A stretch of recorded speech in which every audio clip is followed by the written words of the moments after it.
episode of the Second Half Podcast. I'm your host, Jabari Saunders, and we are back with another episode. Before we get into this great conversation with this lady sitting next to me who is a straight killer on the court, be sure to hit that like button, hit the subscribe button, follow us, and share on all social media. With my guest sitting over here, I've got none other than gold medalist, Ohio State, you got championships, the whole nine. We got none other than Linnae Harper. Linnae, appreciate you jumping on the podcast with us. What's up, Jabari? How are you? It's wonderful. Me. Yes. Glad to have you over here. You know, your story is incredible, and allowing for it to be shared and know your journey. I mean, you got so many highlights. I don't know if we're going to be able to get through them all, but we're going to talk about some of them. For sure. Well, let's go ahead and get started. So just tell me, where did the journey for you begin? Where are you from? I'm from the south side of Chicago. South side right here, okay. If you're from the city, over east. Yeah, okay, over east, there we go. But at a very young age, my mom wanted me to dance. So She had me in ballet, tap, jazz, theater, all that stuff, doing all types of shows. But it was just something in me. I'm like, I don't want to dance. I want to do something else. So I grew up. I went to Avalon Park. Okay. And they had an outdoor court. They don't even have rims now, but right, of course. I just saw boys playing, and I'm like, this seemed cool. Yeah. So, we'll go over sometimes. They're like, girls don't play basketball. And every day it turned to, I was so ready to go home to, I'm not ready to leave. And I just played every day. No one taught me how to play. I was going to say, okay. You just picked it up. So nobody put the ball in your hands. You just having to be around the game and watching them picked it up that way. Just mimicking other people on the court, and then eventually as I started to play, I would have like the counselors at the park district and other people like, you seem like you got a lot of potential. And so they're like, oh, we want you to play on our team. And I'm like, it's just me and my mom. I'm like, you got to talk to my mom. Right. And one thing just led to another. And 29 years later, I'm here. you still got the ball. No, that's a beautiful story. So when you were playing, did you have any others who were around other than the people in the park? Like, do you have any brothers or sisters, anybody to help navigate the game once you figured out, I don't want to dance no more, I want to do this? Honestly, no. My family is super small. Okay.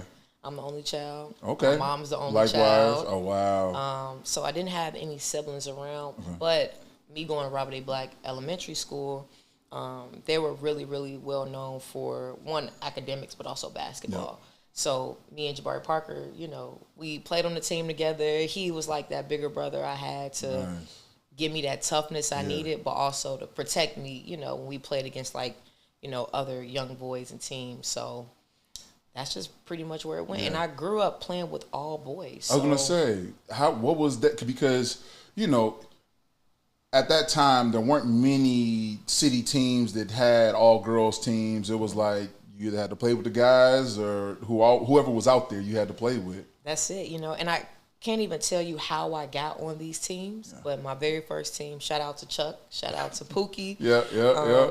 I played for the Jaguars, for Small Fry, and it was me. It was Ahmad. It was Jelani that's at Simeon now. We had Lil Reese, the rapper. Oh, wow. Lil Lawrence. I mean, we had every player back then that grew up to be very instrumental in the game. Yeah. And I transitioned to playing for the Dalton Bulls, and Kendrick Nunn played out there. Wow. So it was just like a full circle. Yeah. But me playing with all boys, it made me tougher. And I really didn't play organized girls basketball maybe till like 9, 10, 11 years old. Okay. Yep. Oh, love it. So you're playing organized ball. You're finally getting your rhythm. You find yourself at Whitney Young? Yep, I went to Whitney Young. Okay. Funny quick story about that. So I was playing for a suburban team. Okay. And so in the city we didn't have much, but my mom couldn't afford to take me out to Naperville. Okay. So we would meet halfway. The coach would meet us off the E-way, drop me out, get in the car. And we played against this team, and I had like 30. I was going crazy. Okay. This lady walks up to me and she was like, we want you to play with us. And I was like, you got to talk to my mom. Right. Long story short, it was Antonio Davis' team at the time. Okay. I think this is when he was still playing in the NBA. Yep. And that's when I realized, I was like, okay, maybe I'm decent. You got something over there. And, we got our jerseys. He gave me his number. He was like, I want you to wear 33. And I was like, that's pretty cool. Yeah. So now it's like people are seeing what I can do. And this one guy, I don't know his name to this day. He was like, I want to introduce you to someone. I think she'll be a great mentor. At the time, she was the head coach at NIU. Okay. And her name is E.C. Hill. Okay. And so she is legendary in the women's world of basketball. Yep. She also went to Whitney Young. Okay. So she was like, you should go to Whitney Young. And I was like, well, I don't know much about Whitney Young. What is I'm that? young. What is talking Whitney about? Young? And so as I'm playing for Antonio Davis' team called ICE, we played Mac Urban Fire. And so, you know, after the game, I played like maybe 30 seconds. Mac was like, I want you on my team. I was like, I didn't even play. He was like, no, like, I see something in you. Yeah. He was like, we got tryouts at Whitney Young. Come to Whitney Young, I see Corey Irvin in the corner. She was going in on the player. I was like, nah, this not the team. That wasn't the one you wanted to be at? So my mom came in, and then come to find out, my mom and the Urbans all went to high school together. Oh, wow. Graduated together. So it was just full circle. Another circle moment, yep. And so that's when I knew me going to Whitney Young was like the best option. First and foremost academically, but for basketball too. Basketball as well. Yep. So that's how you find yourself over there. I always wonder because, you know, you never know in the industry or when you're playing in high school how that kind of navigates, because like you said, you grew up over east. Yeah.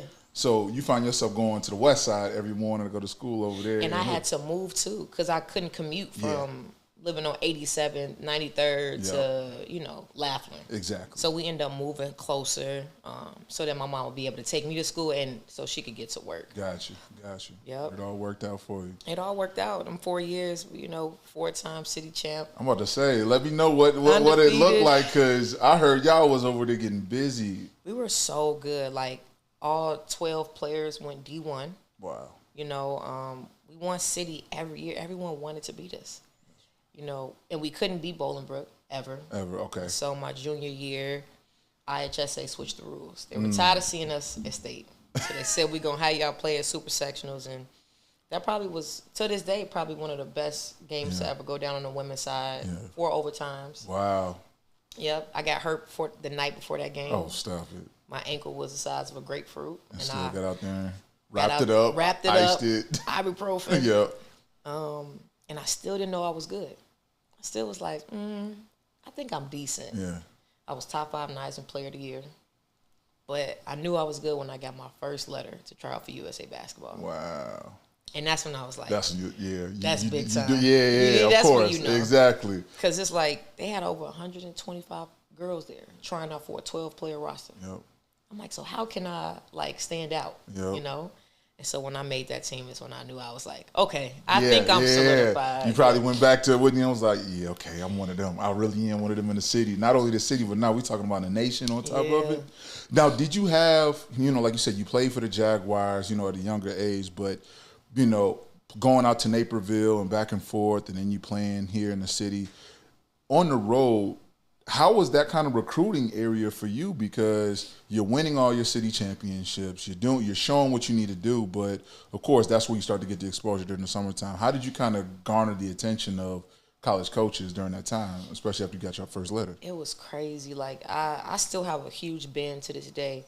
I had probably over 85 full ride scholarships, like D1, D2, like every level. But I just really didn't know what to do. Like. My mom didn't play basketball. She tried to, but I didn't have anyone that was like, okay, I'm going to guide you through this. Obviously, you have like your high school coaches, but back then it's like they have to deal with their own stuff, other players. So I just tried to figure out and navigate what was the best move for me. And so I was kind of iffy. I'm like, well, I want to go to this school, but I ended up going to Kentucky for 2 years. One reason, because my best friend at the time, she was already at Kentucky. Janae Thompson, she played at Whitney Young. So it was like I have someone familiar. Someone there. I didn't want to go too far away because I'm, real close to my family. I thought about going to UCLA. But back then, they didn't have a network. So you couldn't watch the games. There were no flights that they were going to come out. So your mom and the family couldn't really get eyes on you to watch. My family, And so I'm like, Ohio State, Miami, UConn. I'm like, I never wanted to go to UConn. I'm like, I want to be on the opposite, the underdogs. Okay, you wanted to go in and go beat them. Yep. But when I took my visit to Kentucky, everything just felt right. Yeah. Everything. Yep. And so when I got there, I think that was probably one of the best teams I ever played on as far as like chemistry. Wow. We were really a family. I got you. But outside of that, it was a disaster. I was gonna say, because you, like you said, you were there, you highly recruited. You came USA basketball. You was a McDonald's All American as well, right? Yeah, we played at the United Center. Played at the United. Oh, you was right. Hold on, we got to go back to that. Yeah.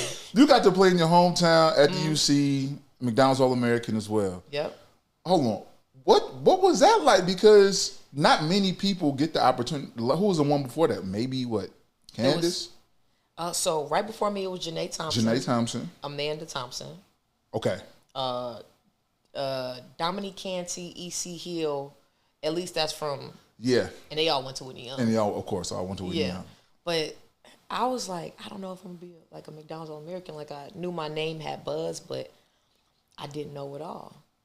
And then eventually, I think I did like a live ESPN taping, like with one of the producers. Yeah. And that's when I found out, and I was like, "That's crazy." Wow, that's when you found. You didn't even know before then. I didn't know, and so I'm like, "This is crazy." Like I'm going to go play at the United Center. Yeah. And so for me, that was like a dream come true. Yeah. I'm like, so much history about the United Center and the Bulls, and even though I was very young during that era when the Bulls went on their streak, even with MJ in '98, I was only 3, so I didn't get that opportunity. But that was so cool. Yeah. Like I still got all my gear, and then that gave me the momentum to get to Kentucky, and I was the highest ranked recruit that Kentucky ever got, ever had.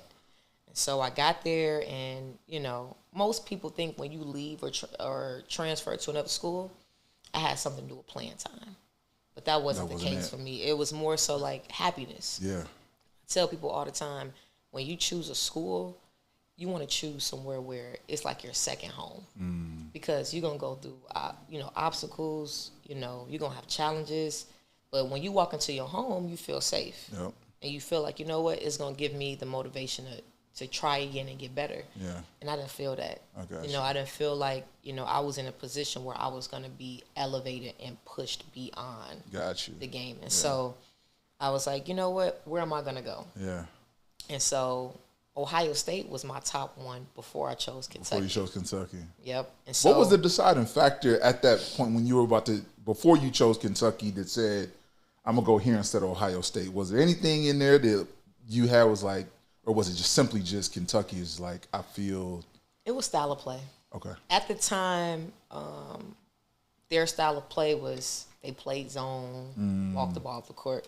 And I'm used to playing like fast. You want to get up and down. I don't think I want to do that, And so I'm like, I could transfer and I could literally go to any school on a full ride. Yeah.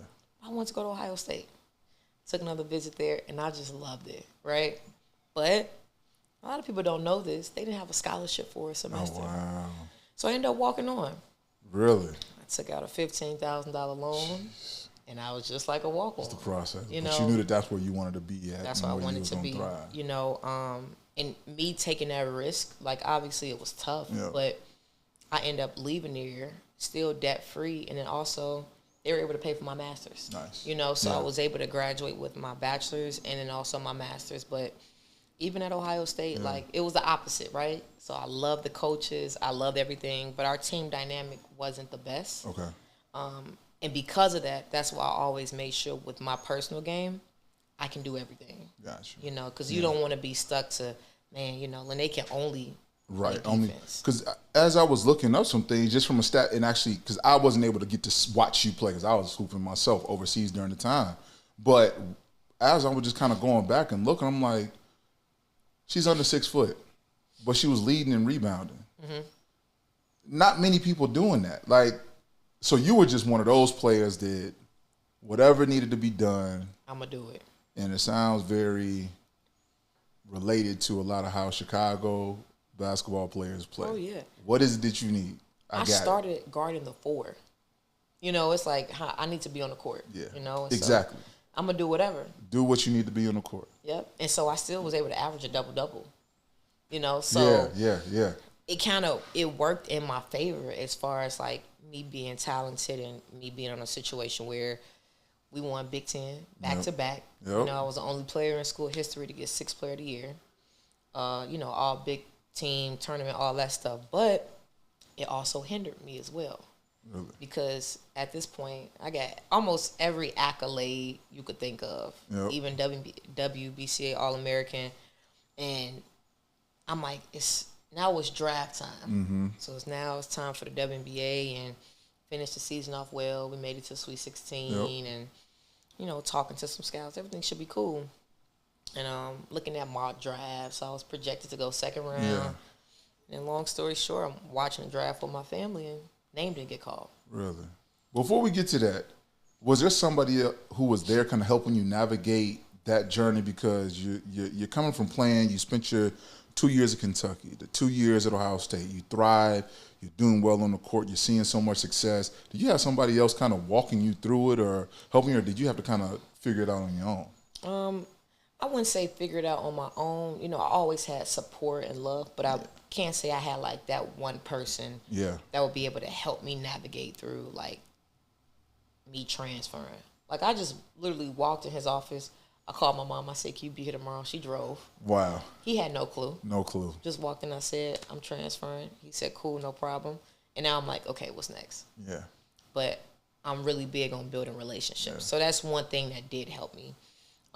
My college coaches at the time, Tamika Jeter and her husband Richard, to this day, are lifesavers. Yeah. They were there for me every step of the way when I was in college. Like anything I needed, even Corey Irvin. Yeah, Coach Irvin. Anytime I needed something, she was there. She was there. And they understand both sides, and so that's really what got me through. Yeah. Yeah, for sure. And that's great. As you spoke on that, Coach Irvin, she's back here in Chicago now. She made her Chicago rounds to State. Illinois, to Mississippi State. Now she's back here in Chicago and running it up at Chicago State. Yeah, she was very instrumental in my life. We obviously have our own biological mothers, but she was like my second mom, teaching us how to just be women, how to be professional when it comes to the landscape of like sports, how to conduct ourselves. Like, she just wasn't a typical coach where you had practice. It was her life, which made it our lives. And so I wouldn't be where I am today without her. But that kind of led me to, my journey of not getting drafted. And I'm watching the draft and I see my name next best available. So I'm like, oh, this is early. What's going on? Yeah. Yep. And so draft went off and I'm like, okay, maybe my time is up. Yeah. Maybe it's time for me to I got my degree, I can get into coaching. Of course, you start thinking about that. But I'm like, nah, I can't go out like this. Yeah, I know. The ego kicked in. I'm like, nah, I can't do that. So I got back in the gym. Yep. And I got a call from Chicago Sky, Minnesota Lynx, and New York Liberty. And so I'm like, man, I didn't want to just go to camp just to say I went. Right. I wanted to give myself the best shot, even if I didn't make the team. Yep. And so I was like, all right, I'll come to the Sky. Okay. And it was like 18 of us in training camp. Wow. It was one position left for the third string PG. And I'm like, how am I going to stand out, But always doing what I did, showing up early, staying late, talking to the coaches, watching film. I'm rebounding for the best players, picking up cups. We going on preseason. I'm picking up the bags. I'm doing everything. You're doing everything, yeah. Just showing that you're a team player and you want to be on that team no matter what it took. And when it comes to the WNBA, it's like you could get cut at any moment. You could have practice and they'll tap you on your shoulder like, oh, come in the office. And you think you're finna watch film and you about to pack your bags. Yeah, you're about to pack your bags. Who was even on that team when you first were trying to get on with the Chicago Sky? Yeah, it was Courtney Vandersloot, nice. Allie Quigley, Kalia Copper, Diamond Shields, Gabby Williams, Cheyenne Parker. We had a lot. Steph Dolson. Was Syl still there? No, Syl wasn't there. Yep. I got you. I love Syl. When I ended up going to Minnesota, she was there. She is the best. Big teddy bear. Yep. But I get there and I'm like, okay, last day of training camp. And she pulled me into her office and I'm like, okay, it's either I'm going 45 minutes up the street because we in Skokie. Right, exactly. And she was like, we're going to keep you. And you from Chicago. We were like, okay, cool. It's like, You couldn't show your emotion, your true emotion but on just the inside, yet. I was going crazy. I'm sure. I called my family and I'm like, I did it. Yeah. But it didn't kick in until the first game where you come out the tunnel and they say your name from Chicago. And for me, it was like, not too many people get the They don't get that opportunity to opportunity. make it to the league, play for their hometown. Like, I felt like that was me doing it for everyone who didn't get that opportunity. Yep. The only other person I remember hearing that had that experience was Derek. Yeah. Him having his, you know what I'm saying, getting drafted, being able to go to Chicago. But for you, on the women's side, you was able to do just that. Yeah, it was just like, anytime they was like, oh, can you do like community engagement? I'm like, what? Yes. Like, Absolutely. This It's the crib. hometown. Like, Yeah. of course not. Oh, you want me to go talk to these kids? Cool. Yeah. And so I just created a great relationship with everybody. Like, I've always been big on that, and so that just kind of gave me the momentum to carry through, with my career. Yep. So you said something there. So you spent time with the Chicago Sky, Minnesota Lynx as well. Wasn't there one other team in there? Was it last year? Washington Mystics. Washington Mystics. So you were able to kind of move around. Who were kind of some of the ones who kind of helped you along the way and just helped you navigate so you could understand the game at that level? Yeah. Allie Quigley and Courtney Vandersloot and Khalil were very instrumental in my time there. Cheyenne Parker, they were very like motivational, but they also kept it real. Like, this is what you got to do if you want to continue to stay in the league. At Minnesota, Syl was she's just amazing. She is. Like from every aspect, but she's also very real. She gonna tell you how it is. Exactly. But then also too, being around Elena Deladon, she just moved different. Yeah. She's just different. She is. She creates her own lane, and I just watched her a lot out there from how she moved from. When I tell you, she was like, if we got practice at 11, I think I'm there about 8:45, 9. She was already like through a workout. Through a workout already. Already through.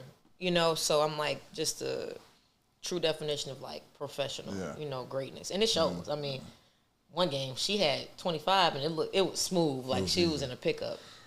Every time I watch her, she reminiscent of the KDs, just how fluid she is, and the mid-range game, and just she can put the ball in the basket and does it as if it's effortlessly. But you could tell, like you said, she put in the work to get to that point. She put in the work. She put the work. And even in my rookie year, I'll never forget, we played Minnesota, and I'm on defense. Maya Moore is coming down, and in my mind, I'm like, just don't fall. Yeah. Just do the best you can. And I'm like, no, I got this. Yeah. So I get up, and I'm like, you ain't finna score on me. Yeah. I don't even think she saw me. She hit a nice. That's a little jumper. Jumper walk. She's another one that just watching her play.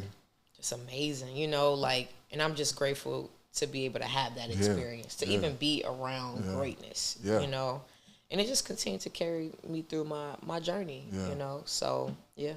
I love that. When I look at the W,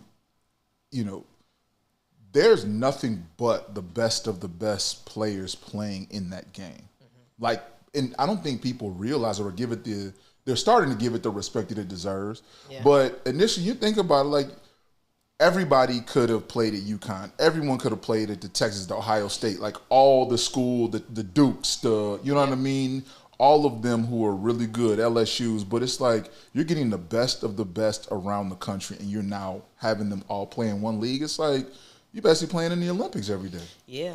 And what people don't realize is, like, everyone has aspirations to play in a league. Yeah. And you might be able to hang with the best of the best, but what separates that is your level of efficiency and your IQ. Yeah. Right? Like, that's that difference. Yep. It's like you might be able to get a bucket. Yeah. But can you do that at a high level at that rate every single day? Yep. And that right there is very consistent with the game across the board. It don't matter what sport, league. Like, when you're playing at that elite level, whether you're overseas, it becomes less and less of the athleticism and the scoring ability. It becomes about basketball IQ. And you can tell the difference to somebody who has it and somebody who don't. Mm-hmm. You could be in every workout every morning, working on 3 times a day, but it's either you got it or you don't. Or you don't got it, Exactly. And so that just kind of carried me through. And, while also playing overseas, I done been all over the world. Yeah, tell me about that. Because it seemed like you took all of that energy that you got from all these different athletes, the Elena Deladons, the Courtney Vandersloots, the Allie Quigleys, and so many others, the big, Sylvia Fowles. You're now taking they're pouring into you and teaching you the game and giving you the game. And of course, you got to make a decision, and it took you abroad overseas to continue your basketball playing journey. Mm-hmm. How did you start to navigate that to utilize what you learned there at W to kind of catapult your career playing abroad? Yeah, I think I'm just very grateful for like my mental toughness, which I think I got from being from Chicago, because I've never been like homesick. I've always been able to endure. Like I've been through a lot. Yeah.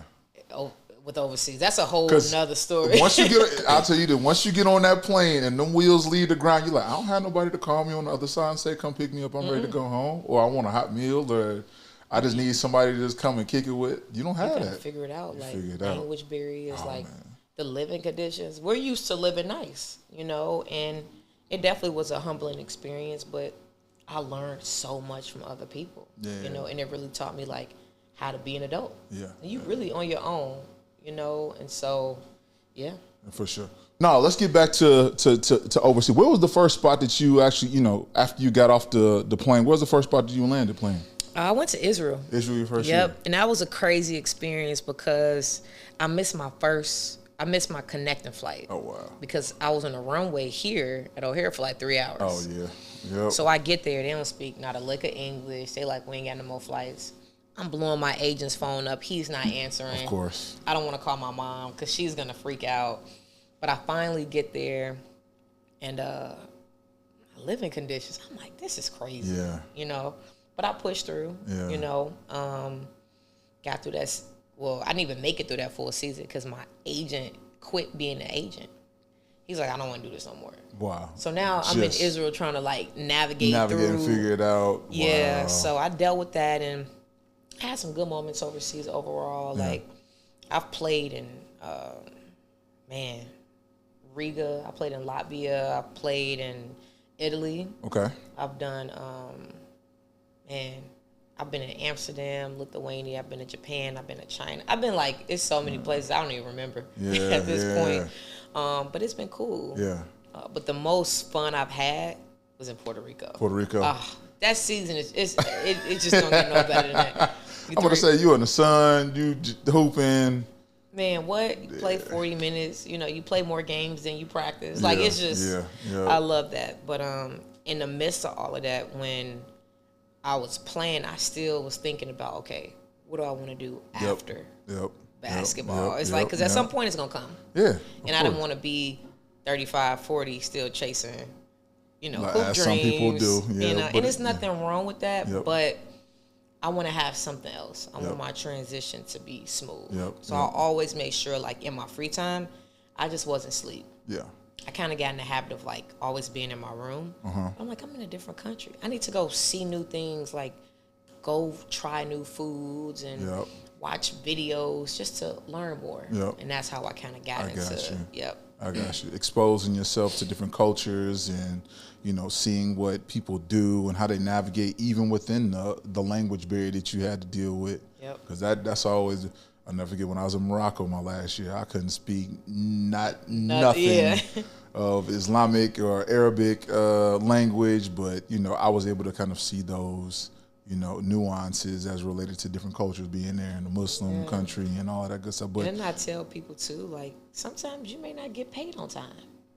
You might have to wait 2 weeks, 3 weeks, you know? And try and have that conversation and calling your agent or... Then you got to threaten them, I'm not going to practice. I'm not practicing today, exactly. You know? Or I'm not showing up in the game. My check's not here. There's stories like that people don't realize. It's a part of it, unfortunately. It's tough. You know, I've definitely learned some lessons, you know, going through that. But you get better, you know, when you learn how to, you know, work through your mistakes and everything and figuring out agents. I'm on my third agent, you know. Wow. And so I think sometimes as athletes, we forget, like, agents works for us, right? But sometimes we think we work for the agents because it's natural. But it's just all about just learning and moving forward. Yeah. I love it. I love that. So you're playing abroad, your favorite place being Puerto Rico, but you said something there. You started to try to figure out what you wanted to do post-career, whenever that time comes. Because currently right now, you still playing. Like, still playing. You not only were you playing overseas, but you came back when you were playing overseas and you said that wasn't something you wanted to do anymore. Which way did you start to go once you finally got back over here stateside? Yeah, so, like, taking it back with the Chicago Sky, during that year, I was like, man, I don't really see a lot of people coming back home and giving back. Yeah. And I was like, man, I want to be that person. Yeah. I don't want to be too consumed of like my job because it gets hard. Yep. And I was like, I want to have a back to school like drive and give away backpacks. I'm trying to get donations, and they're like, well, you got to be a 501c3. And I'm like, well, what is that? What is that? So that's how I started my nonprofit. Okay. It wasn't like something that I had planned. I was just like, I want to get back. Yeah. So I did that, but then COVID hit. Stuck at home. Yep. Spent so much time with kids, and I was like, okay, we need something for girls. Yeah. Like it's needed. Yep. And I started to fall in love with the process, start having more programming camps, mentorship, and I was like, I like this. Yeah. So this year made 5 years. Congrats. Yeah, thank you. So it's just been growing, you know, and it's so many things I want to do in the city to give back because I didn't have it, you know. Yep. And then on the flip side of that, you know, as much as giving back is amazing, you still have to create a life for yourself to be able to, one, keep up financially, but then two, you know, live a life that you want to live. Yep. And so I kind of started in 2019 doing a lot of research on like consulting. Yep. You know, I'm just like, I knew I didn't want to be a coach. Yep. I think I would be a great coach, but I want to enjoy my second half. Yep. You know, I want to enjoy it, you know. Yeah. And so I was like, okay, what can I do? I'm really big on not like entering a space that's already set, right? It's like, why would I enter this space and it's already being done?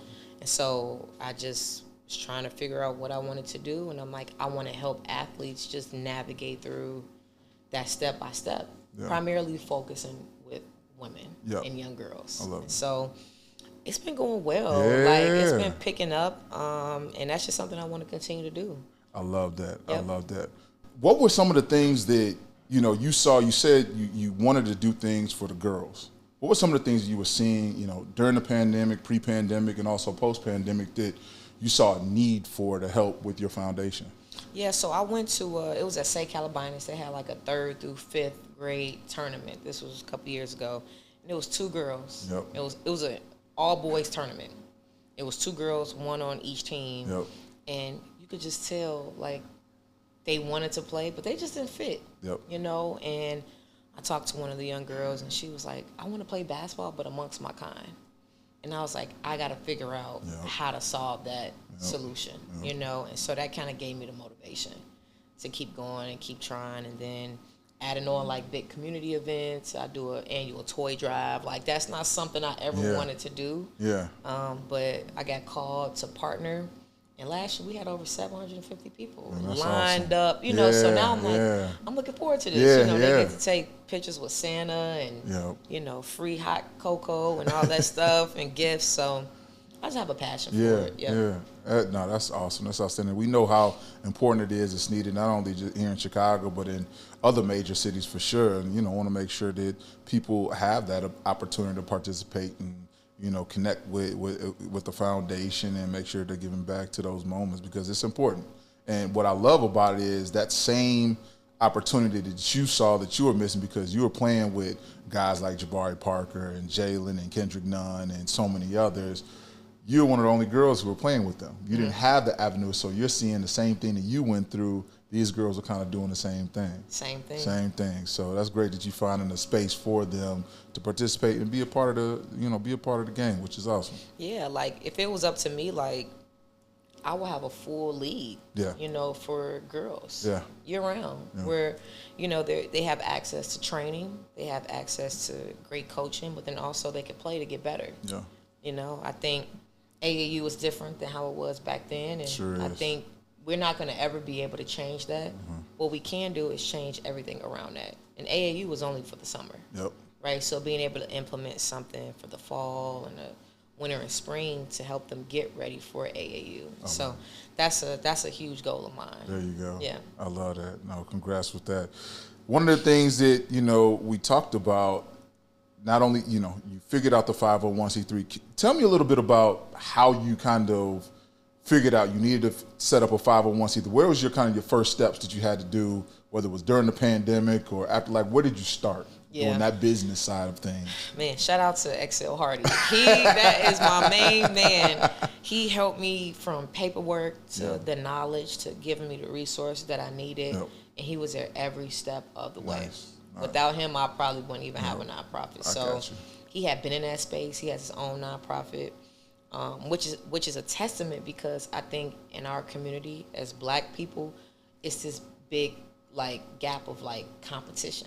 Right, you know, but more so like we could collaborate and work together. Right, he has his own nonprofit, but he's still helping me. His nonprofit is completely separate, but now 5 years later, like he's still checking in on me.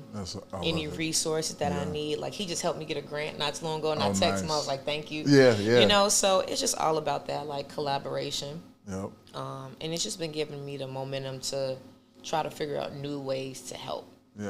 Also being a CPS vendor, so trying to get more programming for kids, you know, public schools, in the schools. So that's pretty much No, that's key. Like you hit it right on the head. I said this for me. This is a year that I feel like I'm very much involved in more of it's collaboration over competition. You know what I mean? Like we've been in a space of we always have to compete. We always have to compete. It's like no, actually.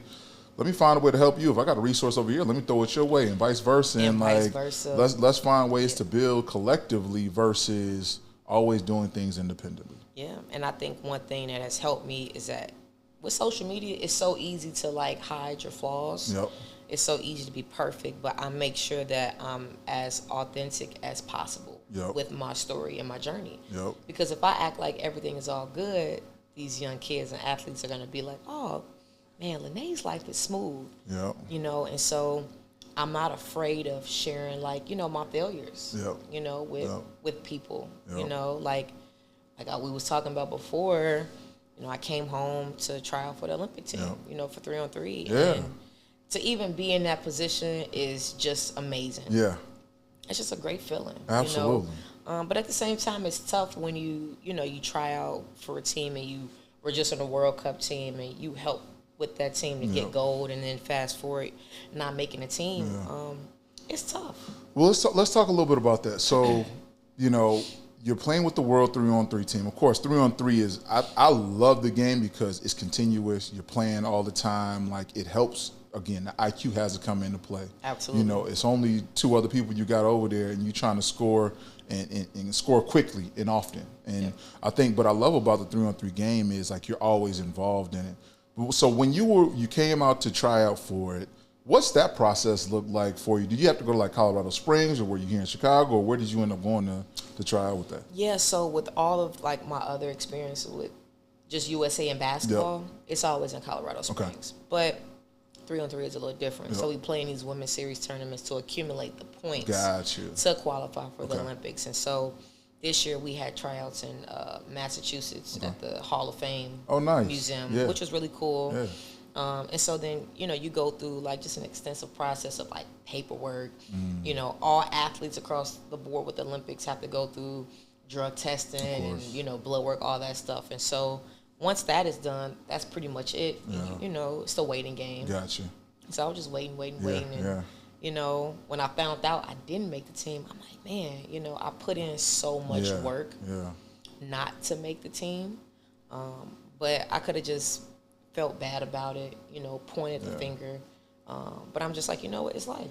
Sometimes you're going to work so hard that it doesn't work out, but it's going to pivot you to your purpose.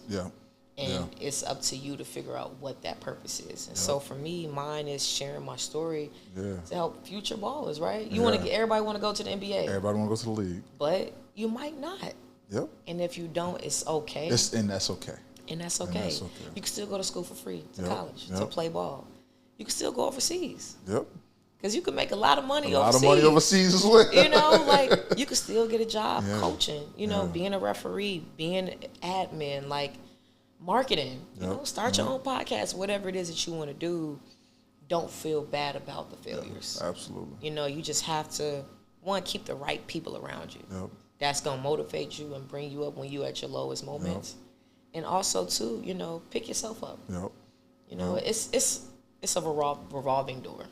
Right? Sometimes your confidence is high, sometimes it's low. Sometimes you second guess yourself, but you keep going. and it's gonna all work itself out.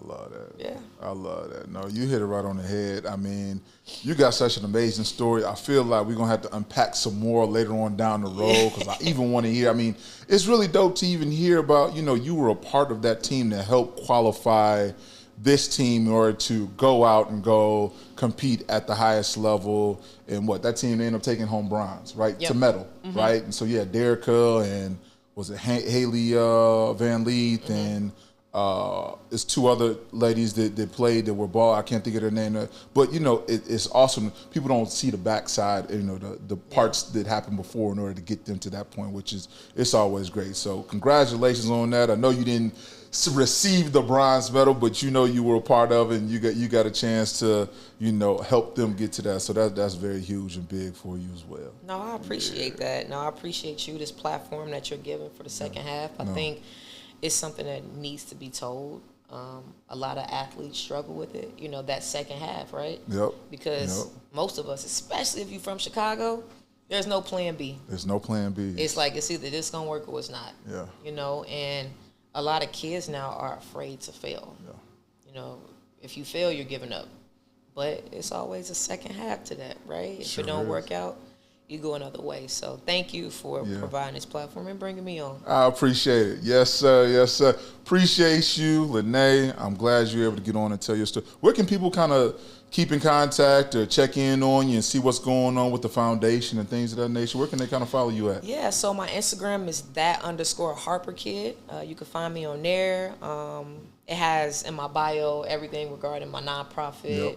Consults and everything. _Harper Kid. Love it, love it. Well, again, appreciate you being on the podcast. Again, hit that like button, hit that follow button, subscribe to our channel, and we'll be back with more episodes. Appreciate you. Appreciate you. Thank you. This is so cool.